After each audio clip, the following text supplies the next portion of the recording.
16ই জুলাই বাংলাদেশের দক্ষিণবঙ্গের গোপালগঞ্জ জেলায় একটি রাজনৈতিক দল জাতীয় নাগরিক পার্টির যে পদযাত্রার পথসভা ছিল, সেই পথসভা শান্তিপূর্ণভাবেই তারা সেখানে আয়োজন করেছে এবং প্রশাসন থেকে অনুমতি সাপেক্ষেই তারা তাদের সেখানে এই সমাবেশের ব্যবস্থাপনা এবং আয়োজন সম্পন্ন করেছিল।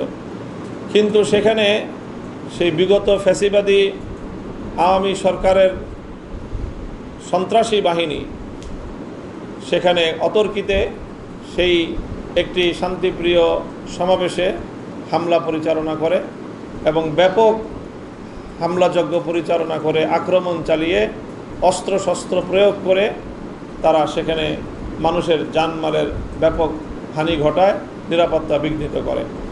সেখানে প্রশাসনের পক্ষ থেকে 144 ধারা জারি করার পরেও এই ফ্যাসিবাদী সরকারের তাদের এই সন্ত্রাসী বাহিনীগুলো তারা প্রশাসনের 144 ধারা জারিরও কোনো তোয়াক্কা করেনি, বরং তারা সেখানে তাদের সন্ত্রাসী কার্যকলাপ পরিচালনা করেছে।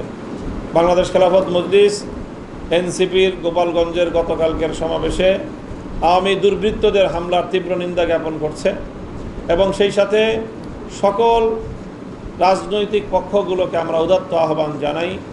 আমরা আবারও সকলকে এই ব্যাপারে সতর্ক করছি যে পতিত স্বৈরাচারী দেশবিরোধী বাংলাদেশের জনগণের জান মাল ইজ্জত আবরুর নিরাপত্তা লুণ্ঠনকারী ইতিহাসের বর্বরতম স্বৈরশাসক ফ্যাসিবাদী ফ্যাসিস্ট শেখ হাসিনার দীর্ঘ শাসনামলে নিপীড়িত নির্যাতিত সকল রাজনৈতিক দল এবং পক্ষগুলো তারা এখনও ফ্যাসিবাদের মোকাবেলায়, আওয়ামী দুর্বৃত্তদের মোকাবেলায় রাজপথের গড়ে ওঠা ঐতিহাসিক ঐক্য ধরে রাখা তাদের ঐতিহাসিক দায়িত্ব।